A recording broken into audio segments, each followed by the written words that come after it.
So this is a hard video to film, and it's going to be covering a lot of hard stuff. I'm going to talk about delusional themes relating to psychosis. But more specifically in this video, I'm going to be talking about my struggles with religion through the lens of my psychotic disorder, and my journey with God in general. And if you are new here, my name is Kit, and I have something called schizoaffective disorder, which is a condition where someone experiences symptoms of schizophrenia, such as delusions and hallucinations, but also symptoms of a mood disorder, either major depression or, in my case, bipolar. As part of my disorder, I experience religious delusions and hallucinations that work in tandem to create truly terrifying experiences. Because yes, psychosis can be absolutely terrifying, and I had my first horrifying psychotic experience when I had a break from reality in 2018. I was suffering from some pretty hefty delusional thinking that had its roots in the summer of the year before. And I had this unshakable belief that God had chosen me for a very particular purpose, and that purpose was to watch my loved ones die and not be able to do anything about it. Sounds messed up. It actually sounds really messed up and quite illogical, but I believed it with every fiber of my being, and I followed that God like my life depended on it. Throughout the entire psychotic episode, I felt very helpless and scared, and it's hands down the most traumatizing experience of my entire life. And now I'm going to talk about why this video is honestly one big gray area, and I'm going to start by talking about my religious background. I was raised in the Christian church, Methodist and Southern Baptist specifically. I was taught many things that I, no longer believe in, but at the time accepted as truth. And I want to make it clear that I'm not bashing Christianity, it's just not for me anymore, and this wasn't an easy decision to make. And maybe by the end of this video, you'll understand. But if you don't come after me in the comment section, please. But anyways, I was raised in the Christian church, and I was taught many things that psychosis would later warp. I will call the God I worship during my episode the madness with a capital M. So when the madness talked to me and told me about the future, I believed he was real because I was taught that God did reveal himself to us in many surprising ways. I was taught that God was active in our lives, so when the madness claimed to have had power and sway over certain events,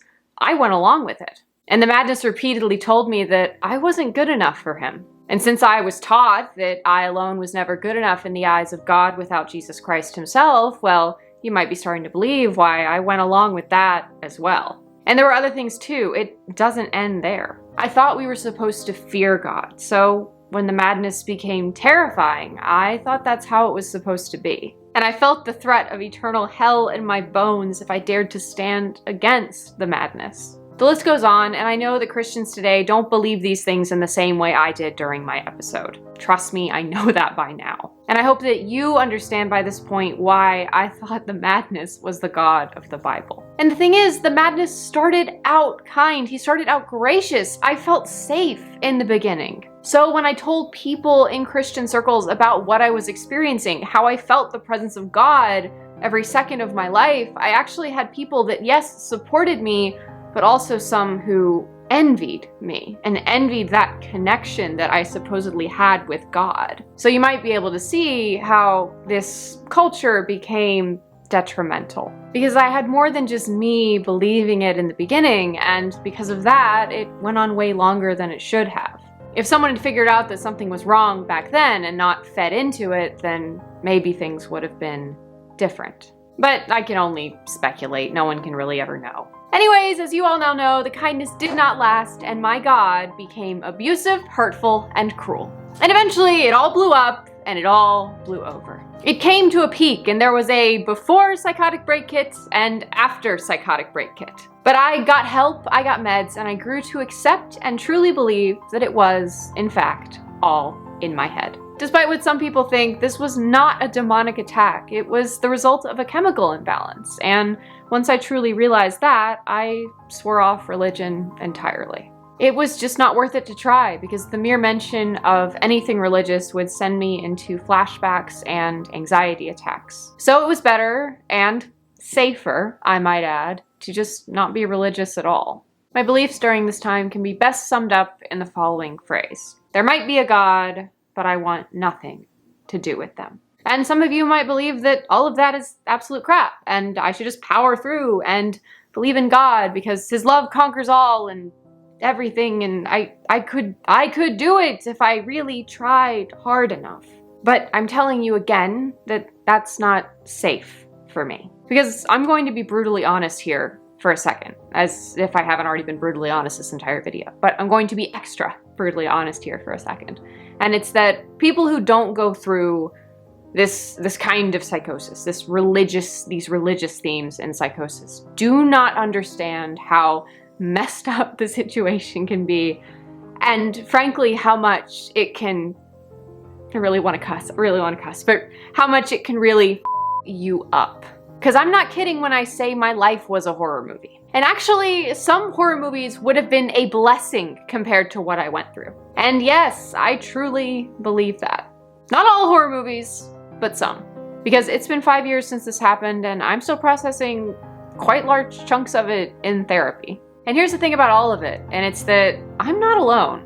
Psychosis that deals with religious themes is extremely common in this day and age. And it's very easy to get sucked into them, especially when you live in a society that normalizes intense and visceral religious experiences and validates seemingly supernatural events. My experience is not special. But anyways, enough about that. The years passed, 3.5 of them to be exact, and I was content, I was happy, and I was doing great. There was no emptiness in my soul, in the absence of God. There was none of that stuff that people told me would happen when I gave up religion. I was honestly fine.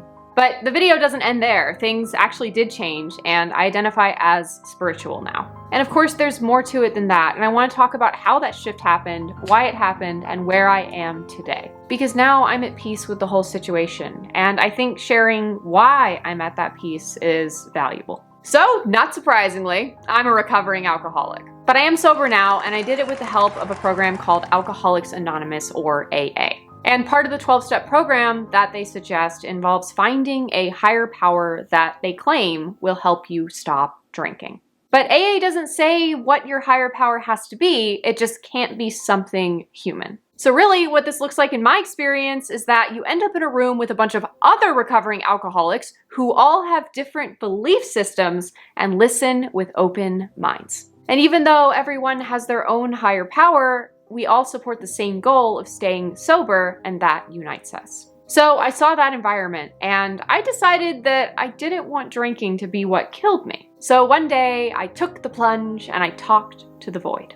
And what did the void do? It actually responded with what felt like comfort and kindness. No weird voices, no fear, no threats, no premonitions of death, just what felt like unconditional love. And that being helped. I got sober, and I've stayed sober for well over a year now. But that's really it when it comes to my spirituality. I have a being I talk to on a regular basis, and that being helps me, but I don't go to church, I don't read the Bible, and I don't subscribe to any religion.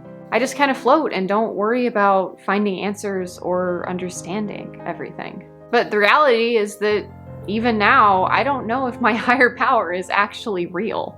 I don't know if it's actually God on the other side, or if my brain has just made up yet another madness for me to worship.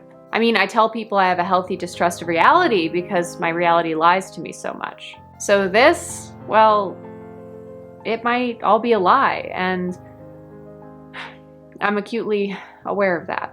But it doesn't really matter because I'm content, I'm okay, and sometimes, dare say it, I'm happy.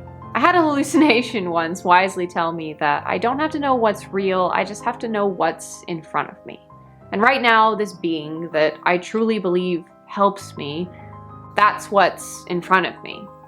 Those interactions, those feelings, that love, that welcomeness, that unconditional caring warmth is what's in front of me. So even if none of it is real, well, it's all right. And like everything in my life, including psychosis, I'll just take things as they come. And I want to say that it's okay to not know what's real if you deal with psychosis on a regular basis. And come on, let's be real, that's what makes psychosis psychosis, is that you can't always tell when it's real or not. Especially when it comes to religion and spirituality, something that none of us can actually prove anyway. So from my perspective, it's definitely okay to just rely on faith to keep you going. Because that's what everyone else does, right? So I want to ask you guys, if you've dealt with something similar, where are you now? Are you religious? Spiritual? Does it help you with your condition? Do you not believe in anything at all? Let me know in the comment section down below because I'd love to hear your thoughts. But guys, please, please, please keep it civil. And if you want to learn a little bit more about the psychotic break that I touched on earlier, I made 2 videos about it, and the first one I will link here, so go check that out if you want to learn more. But other than that, thank you so much for watching this video. I will see you in the next one. Bye-bye.